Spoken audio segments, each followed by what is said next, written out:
First of all, we've got to take a look at the Women's Euros 2022. The Lionesses have brought it home. England 2, Germany 1. First of all, what was your opinion of the game? I thought it was a fantastic game, Mark, and a brilliant tournament. I was sat at home on the edge of my seat, don't mind admitting. What an atmosphere. Lovely to think that, massive family crowd, loads of kids really enjoying themselves and stuff. Tremendous talent on the show. Typical tough game against the Germans. They don't give anything. There were times when it looked as if we had it. There were times when it looked as if we were up against it, and we pulled it off in the end. I thought it was absolutely fantastic, absolutely brilliant. Do you now feel like this is the turning point for women's football to progress and grow and just get better? I do think so, yes. I think, crusty, silly old devils like me that have been watching fellas footy for a million years, we look at that pass that Keira Walsh provided for Ella Toone and, just absolutely gorgeous. And the finish was sumptuous. Millie Bride marshalling the troops at the back and stuff. I could go on. Absolutely brilliant. Lauren Hem, what a fantastic player. World class, surely. And I think there's a new respect for the women's game. And this victory will prove to everybody that it's not a matter of a bit of show here and there. They've got what it takes to land the big ones. And the manager, Serena Wiegman, what a blueprint she's laid out for tournament management and how to win a big one. I hope Mr. Southgate's watching and listening. Definitely. Maybe you could learn a thing or two ahead of the World Cup. Well, congratulations to the Lionesses. And 24 hours earlier, it was a Community Shield at Leicester's King Power Stadium.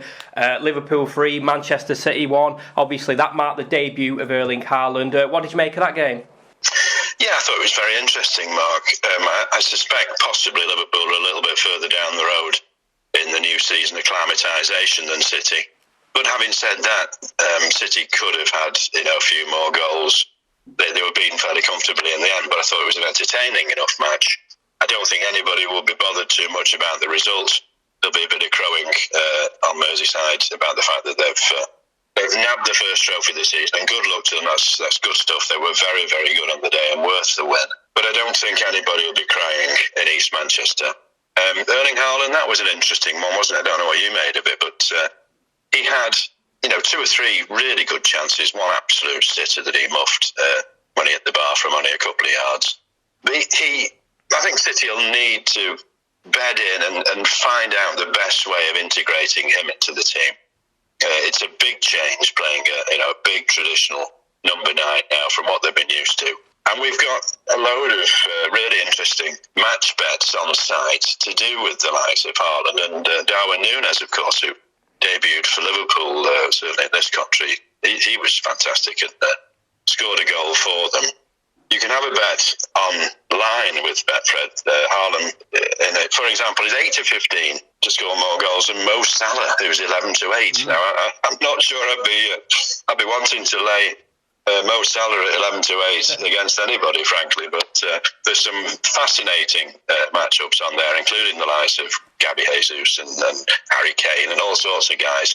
So if you fancy a little dabble, have a peep. And as to the Premier League betting itself, we got 4 to 7 City, 5 to 2 Liverpool, and it's 14's bar, and that takes in United at 28 to 1, which it's crazy really to me still. As a fan of a certain age, when you think of Man United at 28 to 1 for the Premier League, you think, has the world gone potty? Yeah, definitely. I mean, Erik ten Hag, has got a lot of work to do. I mean, they were in a pre-season friendly yesterday. You can't judge teams by results in pre-season. But yeah, like I said, he's got a lot of work to do. Very quickly, do you think Cristiano Ronaldo, will he be staying? What's going to be happening with him, do you think? Oh, I wish I knew. Mark. I hope he does. I hope this doesn't have a bit of an unsavoury ending. Man United legend, wonderful player. We all know that. It would be nice if he had one more season at least with Mr. Ten Hag, who seems to know his business and has a sort of a discipline about the place already. United could well take off and do a bit this year, which would be fantastic to see. And I really hope that Cristiano Ronaldo is a part of that. So obviously looking at United, Alan, they open their account this weekend with a home clash against Brighton. They'll be hoping to get off to a great start. What are the odds looking like for this fixture? Yeah, I'm sure all the United faithful will be banking on a win here to kick off proceedings. United, unsurprisingly, pretty skinny in the betting. 8 to 15, we see them. 3 to 1 the draw, and it's 5 to 1 about a bit of a Brighton shock at Old Trafford on Sunday afternoon. Excellent stuff. And then, of course, on the other side of the city, Manchester City make the trip to London. They're taking on West Ham. What are the odds looking like for this one?